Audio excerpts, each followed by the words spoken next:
오늘 우리에게 주신 하나님 말씀 사사기 10장입니다. 사사기 10장 1절에서 18절까지 말씀입니다. 사사기 10장 1절에서 18절까지 말씀 한 절씩 교독하시고 마지막 절 합독하시겠습니다. 아비멜렉의 뒤를 이어서 이사갈 사람 도도의 손자 부하의 아들 돌라가 일어나서 이스라엘을 구원하니라. 그가 에브라임 산지 3일에 거주하면서 이스라엘의 사사가 된 지 23년 만에 죽음에 3일에 장사되었더라. 그 후에 길르앗 사람 야일이 일어나서 22년 동안 이스라엘의 사사가 되니라.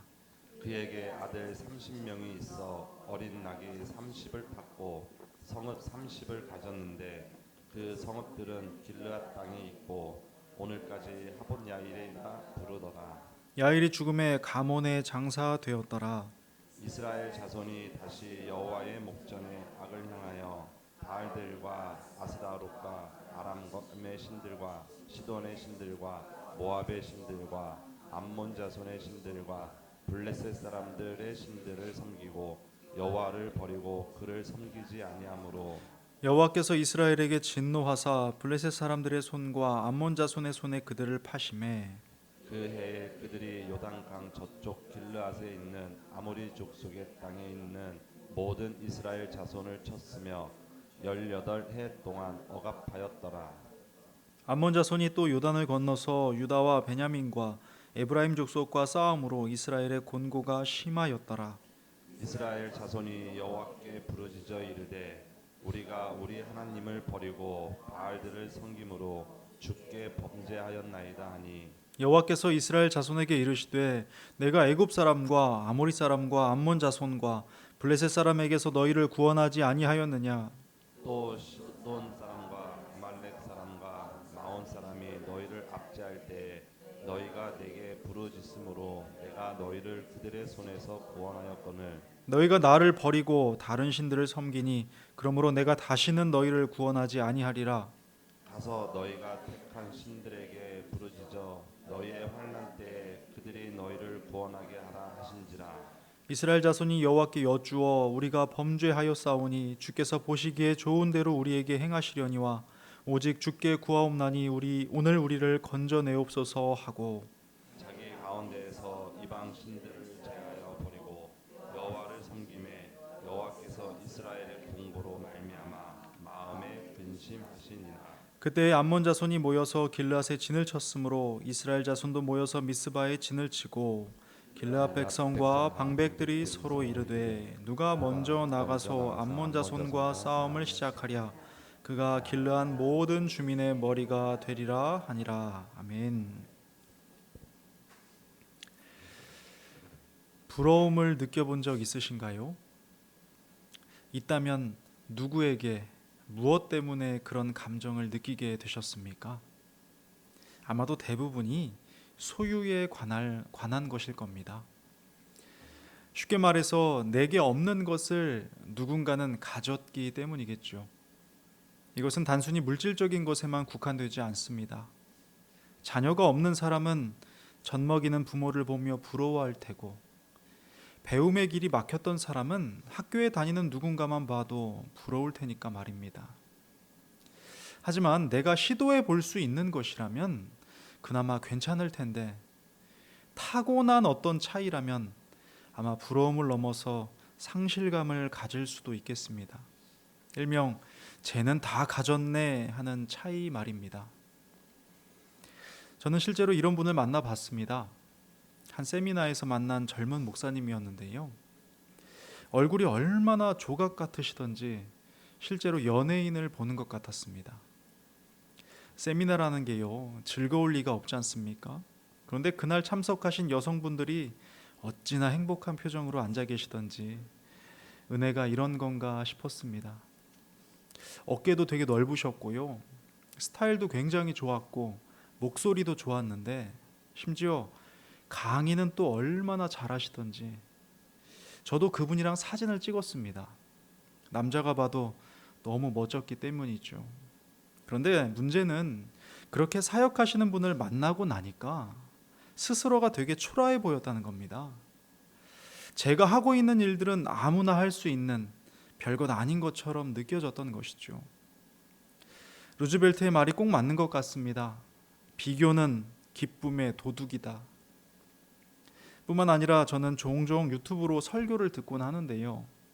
설교 잘하시는 분들이 어찌나 많은지 모릅니다. 깊이 있고 풍성한 내용으로 지적인 목마름을 채워주시는 분도 계셨고요. 또 원고도 없이 지루하지 않게 1시간을 훌쩍 넘기는 달변가도 계셨습니다. 실제로의 영상 댓글에는 1시간이 넘는 설교를 끝까지 들은 건 처음이다 라고 달려 있더라고요. 저는 이런 분들을 보면서 하나님께 질문을 했습니다. 하나님, 훌륭한 분들 참 많은데요. 저런 분들을 쓰셔야지 저를 어디다 쓰시게요? 이런 마음이 저만 느끼는 것은 아닐 겁니다. 실제로 많은 이들이요, 비교와 부러움을 넘어서 심리적 위축을 경험하고 있기 때문입니다. 하지만 우리는 압니다. 사람들이 늘 가진 것에만 집중하며 비교하지만 성경은 가진 것이 아니라 무엇을 남기는가의 중요성을 둔다는 걸 말이죠. 오늘 본문에도 비교가 되는 특별한 두 인물이 등장합니다. 사사돌라와 야일입니다. 이들은요, 처한 상황도 달랐고요, 모습도 달랐고 누리는 것도 달랐습니다. 먼저 1절과 2절을 보겠습니다. 아비멜렉의 뒤를 이어서 이사갈 사람 도도의 손자 부하의 아들 돌라가 일어나서 이스라엘을 구원하니라. 그가 에브라임 산지 3일에 거주하면서 이스라엘의 사사가 된 지 23년 만에 죽음에 3일에 장사되었더라 합니다. 사사 돌라는 아비멜렉이 가져온 혼란과 폭정을 수습하고 보수하고 재건하는 일을 해야 했습니다. 그래서 거주한 곳도요, 고향 땅이 아니라 에브라임 산지 3일이었죠. 이곳은요, 아비멜렉의 고향인 세겜과 매우 가까운 곳입니다. 돌라는 여기에서 23년 동안 이스라엘의 재건 사역을 감당했고요, 마지막은요 3일에 장사되기까지 합니다. 죽기 직전까지도 그곳에서 성심을 다했다는 걸 짐작할 수가 있는 것이죠. 그리고 이후에 등장한 사사는 야일입니다. 3절과 4절인데요. 그 후에 길르앗 사람 야일이 일어나서 22년 동안 이스라엘의 사사가 되니라. 그에게 아들 30명이 있어 어린 낙이 30을 탔고 성읍 30을 가졌는데 그 성읍들은 길르앗 땅에 있고 오늘까지 하본 야일이라 부르더라 합니다. 야일은 요단 동편에 비교적 안정적이고 부유한 길르앗 출신입니다. 그는 아들만 30명이 있었는데요, 모두가 나귀를 타고 다녔을 뿐만 아니라 성읍도 30개를 가졌다 합니다. 아시는 것처럼 나귀는 당시 왕족을 상징하는 최고급 교통수단이었습니다. 그리고 아들들이 성읍을 하나씩 소유했으니 야일 가문의 위세와 부유함은 대단했겠죠. 오죽하면 이곳을 하본 야일, 즉 야일의 동네라고 불렀겠습니까? 두 사사의 모습이 참 대조적입니다. 어떤가요? 어느 쪽이 좋아 보입니까? 누가 부러움의 대상이 되겠습니까? 그런데 본문에서요, 아주 흥미로운 사실을 발견할 수가 있습니다. 먼저 돌라는 고향에 묻히지도 못할 정도로 분명히 수고스러운 삶을 살았습니다. 소유나 모양새에 대해서도요, 기록된 바가 없죠. 그런데 성경은 그에 대해서 돌라가 일어나서 이스라엘을 구원하였다고 기록합니다. 이미 아비멜렉은 죽었거든요. 그리고 전쟁의 때도 아닌데 그가 이스라엘을 구원했다고 말씀합니다. 무슨 의미일까요? 사사 돌라는 23년 동안 이후에 세워지는 야일이 풍족히 누릴 만큼 환경을 만들어 놓았습니다. 뿐만 아니라 돌라의 충성됨은 영적인 재건까지도 이루어냈는데요, 이스라엘 백성이 범죄하지 않게 했기 때문입니다.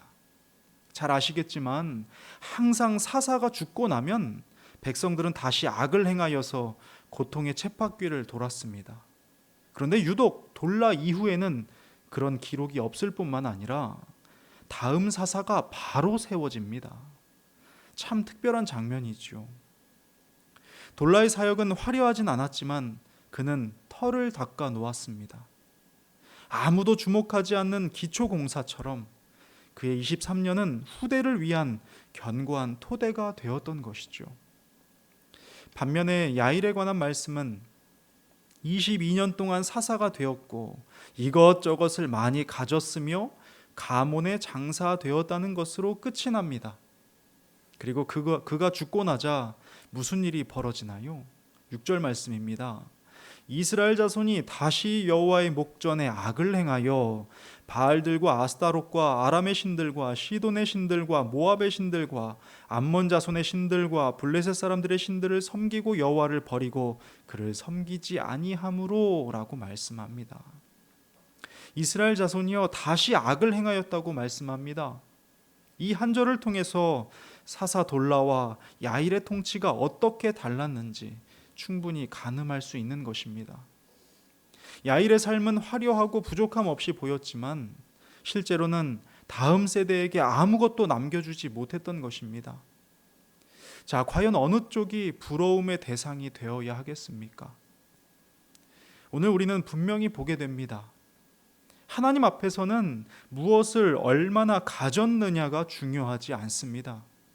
그분은 언제나 무엇을 남겼는가를 보시기 때문입니다. 내가 몇 달란트 가졌든 상관없이 내가 선 곳에서 나를 세우신 자리에서 내가 할 수 있는 일을 성실히 해내는 사람, 그렇게 믿음의 유산을 남기는 사람을 하나님께서 기뻐하시기 때문입니다. 그리고 남기는 사람이란 기록된 대로 착하고 충성된 종이기 때문에 하나님 앞에 참으로 복이 있다 일컬음을 받게 되는 것이죠. 오늘 우리는 사사 돌라와 야일의 대조적인 삶을 통해서 신앙인의 진정한 가치는 무엇인지를 살펴보았습니다. 모든 것을 가진 것 같은 사람, 30명의 아들, 30마리의 나귀, 30개의 성읍, 그의 이름을 딴 동네까지 있었으니 얼마나 화려했겠습니까? 반면 고향에 묻히지도 못하고 화려한 업적도 없이 터만 닦았던 사람도 있습니다. 하지만 결과는 어떠한가요? 돌라는 이스라엘을 구원했고 영적 재건을 이루어서 다음 세대가 안정적으로 살 수 있는 토대를 마련했습니다.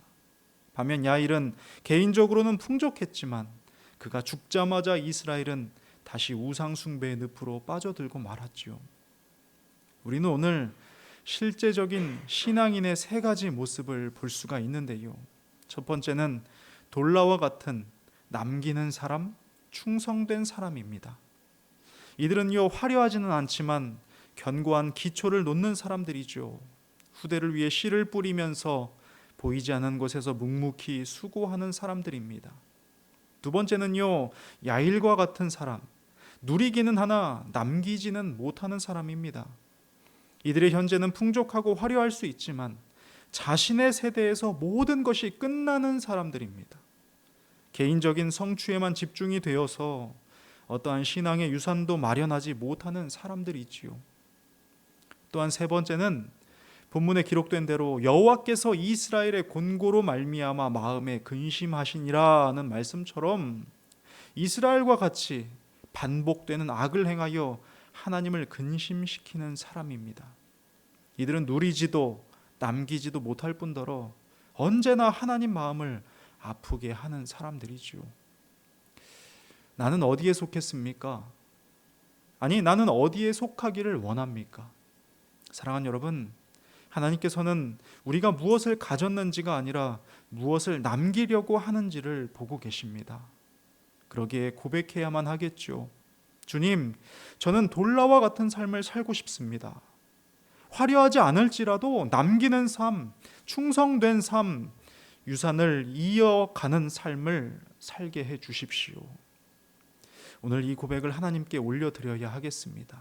그리하여 우리가 속한 모든 곳에 견고한 믿음의 터가 세워지는 복된 삶이 되시기를 주님의 이름으로 축복합니다. 기도하겠습니다. 하나님 아버지 감사합니다.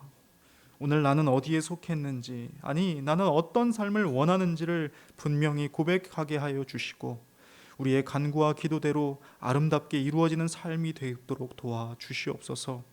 하나님께서는 무엇을 바라보시는가 오늘 분명히 깨닫게 되었습니다.